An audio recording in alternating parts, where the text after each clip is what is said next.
Assalamualaikum warahmatullahi wabarakatuh. Perkenalkan, nama saya Aprilia Indah Dipawestri, NIM A4202100057. Pada video ini saya akan mempresentasikan tentang sanitasi lingkungan dan sanitasi pengolahan sampah. Pada video ini akan terdapat 4 poin yang akan saya sampaikan. Yang pertama mengenai pengertian dari sanitasi lingkungan, yang kedua mengenai jenis sanitasi lingkungan, yang ketiga mengenai kondisi sanitasi lingkungan di Indonesia saat ini, dan yang terakhir mengenai dampak dan upaya untuk penanggulangannya. Yang pertama saya akan menjelaskan mengenai pengertian dari sanitasi lingkungan. Sanitasi merupakan suatu kondisi kesehatan masyarakat yang berkaitan dengan penyediaan air minum yang bersih, serta pengelolaan dan pembuangan kotoran, manusia, dan air limbah. Sedangkan pengertian dari sanitasi lingkungan itu sendiri adalah status kesehatan suatu lingkungan yang mencakup perumahan, konstruksi, pembuangan limbah, pasokan air yang higienis, dan sebagainya. Sanitasi lingkungan itu sendiri juga memiliki beberapa tujuan, yaitu diantaranya yang pertama, untuk memperbaiki, mempertahankan, dan mengembalikan kesehatan yang baik pada manusia. Yang kedua, supaya lebih efisiensi produksi dapat maksimal. Yang ketiga, agar menghasilkan produk yang aman dan sehat dari pengaruh hazard yang dapat menyebabkan penyakit bagi manusia. Dan yang terakhir, untuk membudayakan hidup bersih bertujuan agar masyarakat tidak berinteraksi langsung dengan limbah. Sanitasi lingkungan ini sangat penting bagi kehidupan kita karena sanitasi lingkungan memiliki beberapa manfaat, yaitu yang pertama, mencegah penyakit menular, yang kedua, mencegah bau yang tidak sedap, yang ketiga, menghindari dari pencemaran, yang keempat, melindungi setiap individu dari faktor lingkungan yang dapat merusak kesehatan fisik dan mental, dan yang terakhir, lingkungan akan menjadi bersih, sehat, dan nyaman. Pada poin yang kedua, saya akan menjelaskan mengenai jenis dari sanitasi lingkungan. Sanitasi lingkungan ini terbagi menjadi 3 jenis. Yang pertama terdapat sanitasi air, yang kedua ada sanitasi pengolahan sampah, dan yang ketiga ada sanitasi makanan. Sanitasi air merupakan penjagaan kebersihan air dalam kebutuhan air mineral, kegiatan rumah tangga, dan industri. Sedangkan sanitasi pengolahan sampah dapat dilakukan dengan cara pemisahan jenis sampah yang ada. Sedangkan sanitasi makanan dapat dilihat dari cara penyimpanan dan tumbuhnya bakteri yang ada serta bahan kimia yang digunakan apakah akan berakibat buruk jika dikonsumsi. Terdapat beberapa syarat sanitasi air dapat dikatakan bersih. Yang pertama, standar fisik seperti suhu, bau, rasa, warna, dan kekeruhan air. Yang kedua, standar biologis. Air itu harus bebas dari penyakit. Yang ketiga, standar kimiawi. Air tidak boleh mengandung zat-zat yang berbahaya. Dan yang keempat, standar radioaktif, yaitu meliputi benda-benda radioaktif yang terkandung di dalam air. Sanitasi pengolahan sampah ternyata juga dibedakan berdasarkan jenisnya. Yang pertama, jenis sampah berdasarkan bentuknya dibagi menjadi 2, yaitu sampah padat dan sampah cair. Sampah padat merupakan berbagai material yang dibuang oleh manusia, kecuali kotoran manusia. Jenis sampah ini diantaranya plastik bekas, pecahan gelas, kaleng bekas, sampah dapur, dan lain-lain. Sedangkan sampah cair yaitu semua bahan cair yang tidak dibutuhkan dan dibuang ke tempat sampah. Contohnya seperti sampah cair dari toilet, sampah cair dari dapur, dan tempat cucian. Yang kedua, jenis sampah berdasarkan sifatnya. Dibagi menjadi dua, yaitu sampah organik dan sampah anorganik.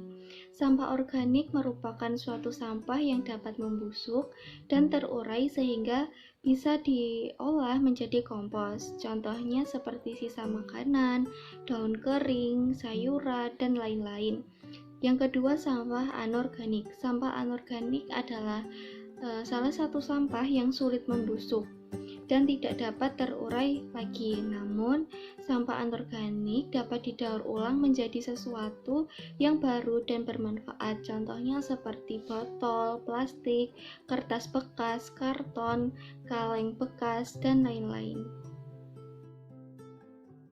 Pada poin yang ketiga, saya akan menjelaskan mengenai kondisi sanitasi lingkungan di Indonesia saat ini. Yang pertama, mengenai kondisi sanitasi air. Data terbaru dari Sensus pada 2019 sebanyak 77,4% rumah tetangga yang memiliki sanitasi yang layak. Terlihat lebih baik bukan? Namun, kenaikan ini cenderung meningkat di daerah perkotaan. Daerah pedesaan masih banyak sekali yang menggunakan sungai sebagai jamban dan sumber air utamanya.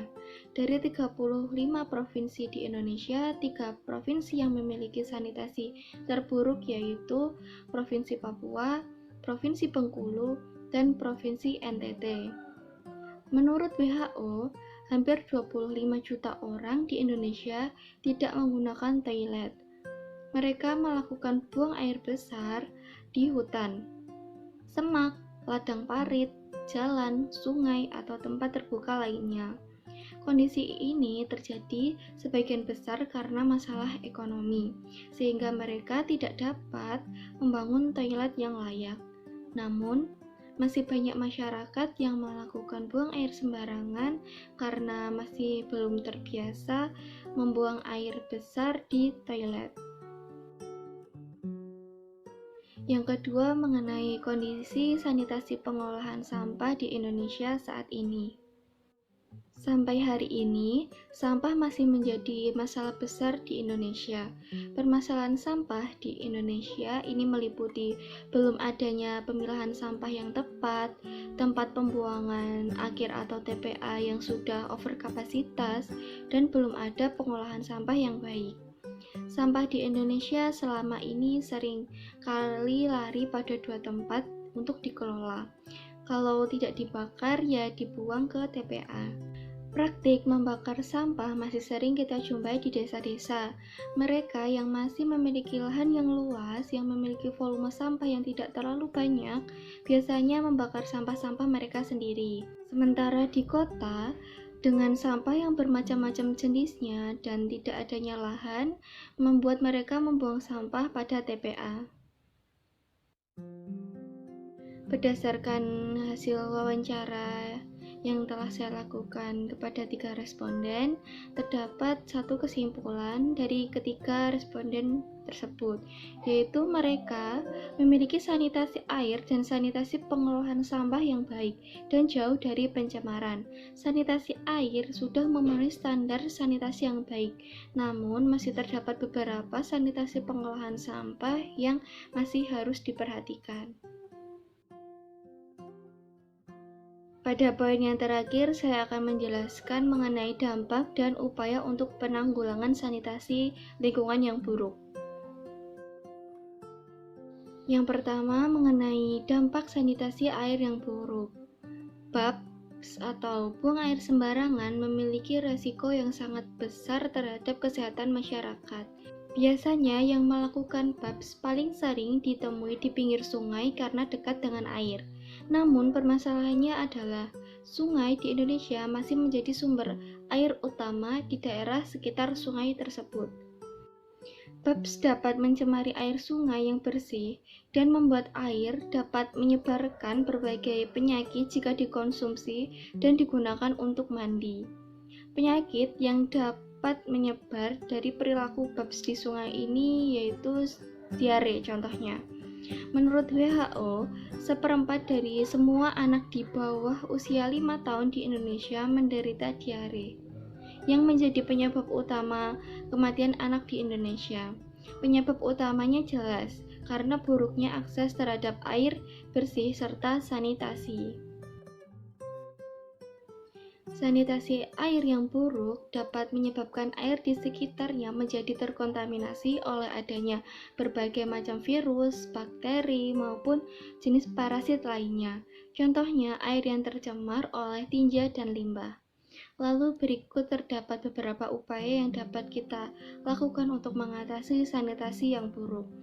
Yang pertama, dilution, dengan cara mengencerkan air limbah sebelum dibuang.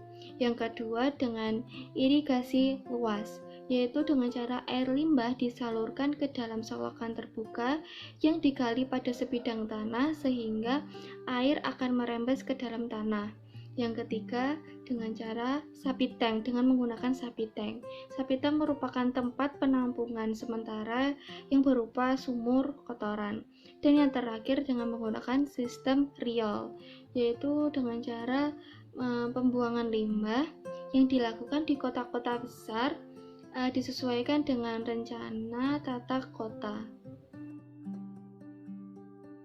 Yang selanjutnya mengenai dampak dari sanitasi pengolahan sampah yang buruk, yaitu pertama akan menimbulkan penyakit, yang kedua tidak enak dipandang, yang ketiga akan menimbulkan bau yang tidak sedap, yang keempat akan menimbulkan pencemaran tanah dan air di dalam tanah, dan yang kelima ketidaknyamanan tempat tinggal karena tumpukan sampah, dan yang terakhir pencemaran perairan yang ditimbulkan oleh sampah, misalnya terjadinya perubahan warna dan bau pada air sungai, penyebaran bahan kimia akan mikroorganisme yang terbawa air hujan dan meresapnya bahan-bahan berbahaya sehingga mencemari sumur dan sumber air.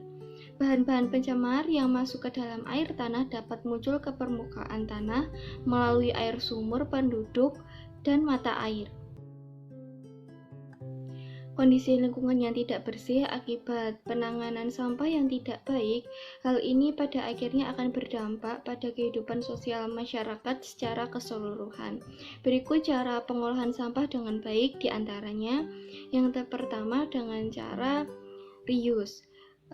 Cara mengolah sampah dengan menggunakannya kembali, baik secara langsung untuk fungsi yang sama ataupun fungsi yang lain. Yang kedua dengan cara reduce, dengan mengurangi segala sesuatu yang menyebabkan timbulnya sampah. Dan yang ketiga dengan cara recycle, dengan memanfaatkan kembali sampah setelah sampah melalui proses pengolahan. Dan yang terakhir dengan cara membuang sampah pada tempatnya. Membuang sampah pada tempatnya guna untuk mencegah terjadinya pencemaran di mana-mana. Sekian yang dapat saya sampaikan. Apabila ada kurangnya, mohon dimaafkan. Wassalamualaikum warahmatullahi wabarakatuh.